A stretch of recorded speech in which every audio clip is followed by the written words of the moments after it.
Good afternoon, everyone. So far, things have been dry here in the valley. It should stay that way for the rest of today. We are in for a hot afternoon, but it should not feel too humid because the wind should be coming from the northwest. So enjoy it today because that humidity starts to creep back later on tonight into tomorrow. And here is Tropical Storm Harvey. The heavy rains continue to cause major problems for our friends in southeast Texas. Right now, Houston still looking dry. That's the good news if there's any for our friends in Houston. But the Beaumont area, places north of Beaumont, getting very heavy rains and catastrophic flooding. Heaviest rain shown in the red on the backside of the center circulation. Not as much rain in southwest Louisiana, but that should change later on today. Harvey made another landfall earlier this morning west of Cameron, Louisiana. Flash flood watches continue for Louisiana, even flash flood warnings as well.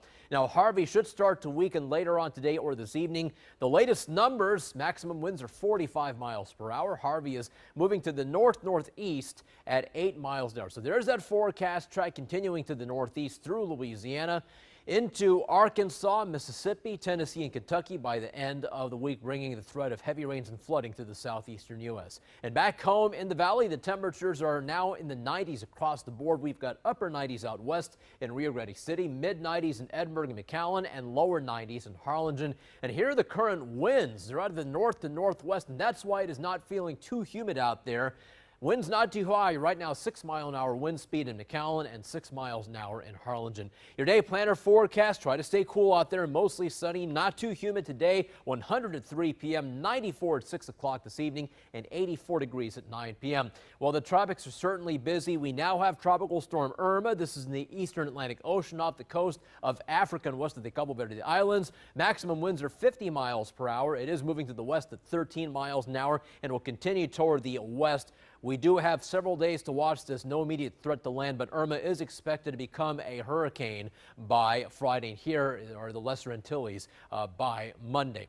Meanwhile, here are the computer models, and the models, for the most part, they start off taking Irma toward the west-northwest. Then they start to diverge by the start of next week. So this is something we should keep an eye on for the next couple of days. Back home in the U.S., there is Harvey. It'll weaken to a depression later on today. We will be watching a weak disturbance forming in the western Gulf of Mexico. That'll give us a little better chance of some showers and thunderstorms here in the valley by the second half of the weekend. At this point, we're calling for a 30% chance of rain for Sunday into Monday and Tuesday. We may have to raise those rain chances, but at this point, we're calling for at least a 30% chance of rain for the second half of the Labor Day weekend.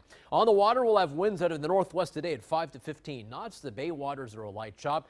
Your next tide's a low tide at 4:51 this afternoon, and the seas are 2 to 5 feet. So for today, hot but not too humid, mainly sunny with a high temperature of 100. Then for tonight, mostly clear skies are in the forecast, a little bit warm with temperatures in the mid-70s. And look at the winds. They're coming back from the southeast to south at around 5 to 10 miles an hour. Here's that 7-day forecast. The high temperature stay in the triple digits tomorrow. Then we'll throw in a 10% chance of a shower Saturday and Sunday, followed by a 30% chance of rain for Sunday into Monday and Tuesday. 10% chance of rain, I should say, for Friday and for Saturday. That's your First Warn 5 forecast. We'll be back after this.